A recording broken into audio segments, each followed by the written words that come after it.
क्या आप जानते हैं आईटीआर के बारे में? आईटीआर की ड्यू डेट्स क्या है? किन किन के लिए मैंडेटरी है? Hello friends, my name is Pankaj Agarwal. Welcome to my YouTube channel. मेरे यूट्यूब चैनल पर मैं आईटीआर की एक सीरीज स्टार्ट करूँगा, जहाँ पे हम आईटीआर के बेसिक्स से लेके आईटीआर के एडवांस लेवल तक कि आईटीआर कैसे फाइल करते हैं, ये सभी चीज़ें डिस्कस करूँगा। तो बने रहिए मेरे यूट्यूब चैनल पर। तो चलिए शुरू करते हैं।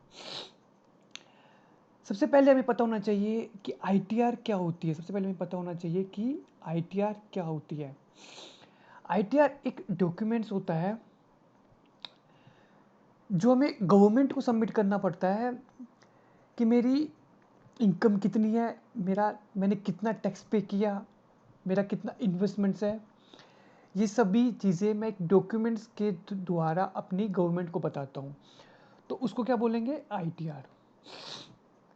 ठीक है।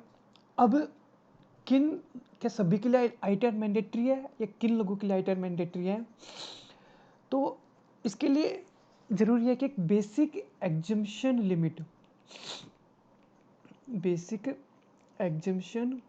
लिमिट।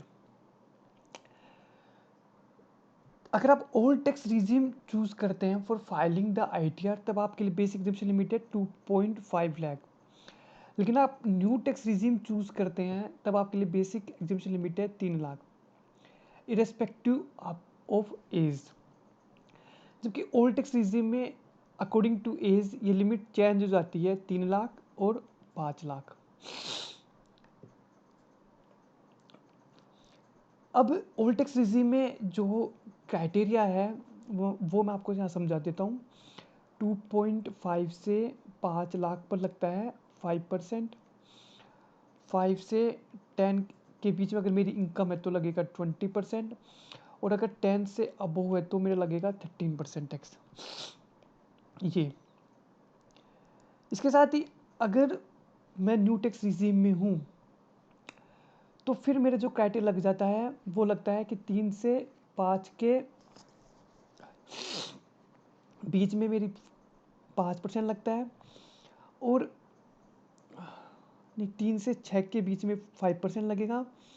फिर 6 से 9 के बीच में मेरा 10% लग जाएगा, और 9 से 12 के बीच में 15% लग जाएगा, और फिर 12 से 15 के बीच में 20%, और अगर 15 से ऊपर है तो फिर 13% टैक्स रेट लग जाता है। ये है अगर आपकी एज 60 साल से कम है। अगर न्यू टैक्स रिजीम है तो फिर आपके से 60 साल से कम हो, 60 साल से ज़्यादा हो या 80 से ज़्यादा हो, सेम क्राइटेरिया है। लेकिन अगर ओल्ड टैक्स रिजीम है तो फिर ये चेंज हो जाता है। अगर आपकी एज 60 साल से 80 है तो फिर जो पहले जो एग्जम्पशन लिमिट 2.5 लाख थी तो यहाँ बढ़ के 3 लाख हो जाएगी, और सेम चीज़ें वो क्यों रहेगी। इसी प्रकार यदि आप सुपर सीनियर सिटीजन है जिसकी एज 80 साल से ऊपर है तो फिर यहाँ क्राइटेरिया जाता है 5 लाख, और न्यू टैक्स रिजीम में आपका क्राइटेरिया है जो सेम रहता है। अब ये तो हो गया कि भाई किन लोगों, ये तो हो गया बेसिक एग्जम्पशन लिमिट के बारे में। अब मान लीजिए मेरी जो इनकम है वो बेसिक एग्जम्पशन लिमिट से भी कम है, तो भी क्या मैं इनकम टैक्स रिटर्न फाइल करूं? करनी पड़ेगी यदि आप इन क्राइटेरिया में फॉलो करते हो। पहला, अगर आपने सेविंग में ही 50 लाख से ज़्यादा का इन्वेस्टमेंट, 50 लाख से ज़्यादा डिपॉजिट करवा दिया तो आपको करना पड़ेगा। सेकंड है, 1 करोड़ से ज़्यादा का डिपॉजिट करवा दिया करंट अकाउंट में तो भी आपको फाइल करना पड़ेगा। भाई साहब, आपका टर्नओवर ही 60 लाख से ज़्यादा है तो आपके लिए मैंडेटरी है। उसके बाद है, मान लीजिए आपकी प्रोफेशनल इनकम है जो 10 लाख से ज़्यादा है तो भी आपको आईटीआर फाइल करने की ज़रूरत है। इलेक्ट्रिसिटी बिल अगर आपने 1 लाख से ज़्यादा का पे किया है तो भी आपके लिए आईटीआर फाइल करने की ज़रूरत है। आपका टीडीएस 25,000 से कटा है, ऊपर कटा है, और आपका सीनियर सिटीजन है तो 50,000, तो भी आपको आईटीआर फाइल करने की ज़रूरत है। आपने फ़ॉरेन में इन्वेस्टमेंट कर रखा है और उससे अगर आपको इनकम हो रही है तो भी आपको आईटीआर फाइल करने की ज़रूरत है। आपने फ़ॉरेन ट्रेवल पे खर्च कर दिया है 2 लाख या उससे ज़्यादा, तो भी आपको आई फाइल करने की ज़रूरत है। अब मैंने ये तो समझ लिए कि चलो आई मेरे लिए मैंडेटरी है, मेरे को फाइल करनी है, लेकिन फाइल करके मेरे को क्या बेनिफिट होगा, मैं ये तो समझूं। तो चलो वो बताते हैं आपको, आप क्या बेनिफिट होगा। सबसे पहले ये होता है कि आप जो भी आपका टीडीएस कटा है ना, उसका आप रिफंड क्लेम कर सकते हो। ये 2 पॉइंट कवर हो जाएंगे यहाँ पे। कैसे? मान लीजिए मैं सैलरीड पर्सन हूँ, ठीक है, मेरी इनकम 10 लाख है, ठीक है। अब मान लीजिए, एक बार मैं कैलकुलेट नहीं कर रहा, मैं सपोज करके मान रहा हूँ 5,000 हर महीने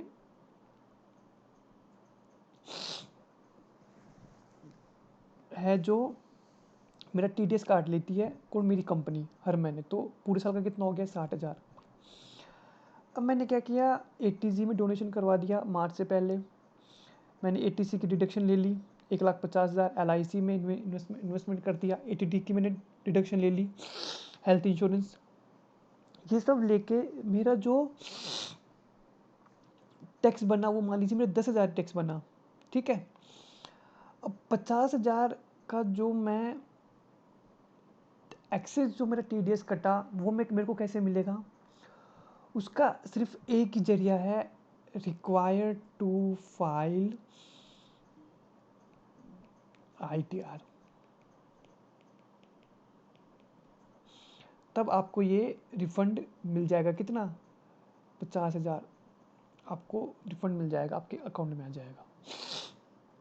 इसके अलावा और क्या बेनिफिट है? आप इजीली लोन अप्लाई कर सकते हैं। अगर आपने लगातार पिछले 3 सालों की आईटीआर फाइल कर रखी है तो आप इजीली लोन अप्लाई कर सकते हैं। फिर है कि मान लीजिए जो सैलरीड पर्सन होता है उनका तो क्या, उनको तो फॉर्म 16 मिल जाता है, तो उनके पास प्रूफ है कि यार मेरी इतनी सैलरी है। लेकिन जो बिजनेसमैन रहते हैं या फ्रीलांसर, उनके पास कोई प्रूफ नहीं होता कि मेरी इतनी सैलरी है। तो ऐसे में उनके लिए प्रूफ का काम करती है filing of income tax return. आप वीज़ा के लिए इजीली अप्लाई कर सकते हैं, आप टर्म इंश्योरेंस आसानी से बाय कर सकते हैं, और एक आता है कैरी फॉरवर्ड ऑफ लॉसेस। अब आसानी से क्या, जो भी अपने कैपिटल गेन लॉस है या फिर जो भी अपने बिजनेस लॉस है, अगर आप आईटीआर फाइल करते हैं तो उसको अगले साल के लिए कैरी फॉरवर्ड कर सकते हैं कि अगले साल अगर मेरी इनकम होगी तो जो भी मैंने लॉस हुआ है इस साल बिजनेस, वो अगले साल उससे क्या हो जाएगा, सेटअप हो जाएगा। ये तभी पॉसिबल है जब मैंने अपनी आईटीआर फाइल की हो। होप आप समझ रहे हैं मैं जो बता रहा हूँ। चलिए आगे चलते हैं। अब बात करते हैं, कोई तो पर्सन होगा जिसको गवर्नमेंट ने मना कर दिया, यार तुम एक काम करो, तुम रेस्ट करो, तुम्हें आईटीआर फाइल करने की ज़रूरत नहीं है। तो है, बजट 2021 में गवर्नमेंट ने बताया जिनकी एज 75 साल से ज़्यादा है, आप क्या करो, आराम से रेस्ट करो, 4 धाम जाओ और अपनी आईटीआर मत फाइल करो। लेकिन उनके लिए बोला कि आपकी एज 75 से ज़्यादा होनी चाहिए, आप रेजिडेंट होनी चाहिए इंडिया के। ये मैं आपको बताऊंगा कभी वीडियो बना के कि रेजिडेंट, नॉन रेजिडेंट ये क्या होता है। फिर एक बोला कि आपको सिर्फ इंटरेस्ट और पेंशन की इनकम ही होनी चाहिए। अगर आपको इनके अलावा अदर इनकम हुई, जैसे कि बिजनेस की इनकम, तो फिर आपके लिए मैंडेटरी है फाइलिंग ऑफ आईटीआर, ठीक है। कुछ लोग होते हैं ना जो 75 तक भी क्या नहीं करते, रुकते नहीं, कंटिन्यू काम करते हैं, तो उनके लिए नहीं, उनके लिए ज़रूरी है कि वो तो फाइल करे अपनी आईटीआर, ठीक है। अब बात करते हैं, भाई ये तो समझ में आ गया, आपने सब बता दिया बेसिक के बारे में कि आईटीआर क्या है, किन के लिए मैंडेटरी है, किन को नहीं भरना, कब फाइल करें, क्या ड्यू डेट है। तो चलो वो भी डिस्कस कर लेते हैं। देखो आईटीआर की जो ड्यू डेट है ना, जिनकी ऑडिट नहीं होती, मान लीजिए मैं एक सैलरीड पर्सन हूँ, 31 जुलाई, मैं किराना शॉप हूँ, मैं ऑडिट नहीं करवाता क्योंकि मेरा इतना टर्नओवर नहीं है। मैं 44 एडी में, 44 एई में, 44 एडीए में, इनमें अपनी रिटर्न भरता हूँ। ये भी मैं आपको एक वीडियो बना के बताऊँगा कि 44 एडी, 44 ADA, 44 ये क्या होती है, सब चीज़ें बताऊंगा एक वीडियो बना के। तो फिर मेरी 31 जुलाई है। अगर मैंने ऑडिट करवा लिया अपने बिजनेस की तब मेरी 31 अक्टूबर। अगर मेरी ट्रांसफ़र प्राइजिंग का केस है 30 नवंबर। लेकिन कुछ लोग होते हैं जो क्या है कि जो ड्यू डेट दी है ना वहाँ तक भी एकदम सोए हुए रहते हैं। फिर गवर्नमेंट ने बोला कि यार चलो थोड़ा इनको माफ़ करते हैं, इनको एक डेट और दे देते हैं कि तुम एक डेट और ले लो, तब तक तो तुम सो रहे थे, तुम एक डेट और ले लो और इस डेट को तुम्हारी जो भी रिटर्न है वो फाइल कर दो। तो वो बोला 31 दिसंबर। अब क्या होता है कि इसमें दो तरह की रिटर्न होती है, जैसे एक तो होती है रिवाइज रिटर्न, एक होती है ब्लेटेड। समझिए, सपोज मैंने 31 जुलाई को अपनी रिटर्न फाइल कर दी। अब मैं उसमें एक डिडक्शन क्लेम करना भूल गया कि मेरी जो ATC की लिमिट है 1,50,000 है, ठीक है। अब मैं उसमें मान लीजिए LIC का क्लेम करना भूल गया, ठीक है। मैंने सिर्फ 75,000 क्लेम किया और बचा हुआ मेरी 50,000 की LIC हो जाती है, तो उसका मैंने क्लेम करना भूल गया। तब मैं रिटर्न क्या कर दूंगा, रिवाइज करके 31 दिसंबर तक 50,000 का एक्सपेंडिचर या 50 का डिडक्शन और क्लेम कर सकता हूँ। बिलेटेड क्या होती है, ये जो जगे हुए, ये जो सोए हुए लोग हैं ना, ये इस डेट तक अगर रिटर्न फाइल नहीं करते ना, तो फिर गवर्नमेंट ने इनको बोला कि तुम एक काम करो, 31 दिसंबर का टाइम तुम्हें और दिया, तुम इस डेट तक फाइल कर दो, तो उसको हम बोलेंगे बिलेटेड रिटर्न। अब आगे चलते हैं कि चलो आपने ये भी बता दिया इस डेट ड्यू डेट को फाइल करनी है। अगर मैंने उस ड्यू डेट को फाइल नहीं की तब क्या होगा, कुछ नहीं, गवर्नमेंट बोलेगी लाओ हमें पैसे दो। क्या दो, पैसे। अगर आपकी इनकम 5 लाख से ज़्यादा है तो 5,000, और 5 लाख से कम है तो 1,000 क्या लगेगी आपको, लेट फीस लगेगी। इसके अलावा आप पर इंटरेस्ट भी ले लेगी गवर्नमेंट 1% पर मंथ या पार्ट ऑफ मंथ। ये समझिए क्या होता है, सपोज मेरी ड्यू डेट 31 जुलाई है, ठीक है। मैंने फाइल की 15 जुलाई को, 15 अगस्त को, तो भी मेरे पर 1% पर मंथ या पार्ट ऑफ मंथ लगेगा। अगर मैंने 31 अगस्त को फाइल की तो भी 1% लगेगा, ठीक है। तो ये अपन ने आज डिस्कस कर लिया ITR के बारे में कि ITR क्या होती है, किनको ज़रूरत है ITR फाइल करने के लिए, क्या बेनिफिट है, अगर आप ITR फाइल नहीं करते तो आप पर क्या लेट फीस, क्या पेनल्टी लगेगी, उसकी ड्यू डेट्स के बारे में डिस्कस कर लिए। तो अब नेक्स्ट वीडियो हम बनाएंगे, आपको नेक्स्ट वीडियो किस चीज़ की चाहिए कि ITR कैसे फाइल करते हैं इसके बारे में, या फिर मैं आपको रिबेट 87A इसके बारे में बताऊं।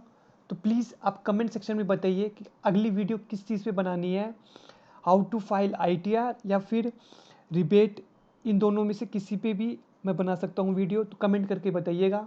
Thank you very much.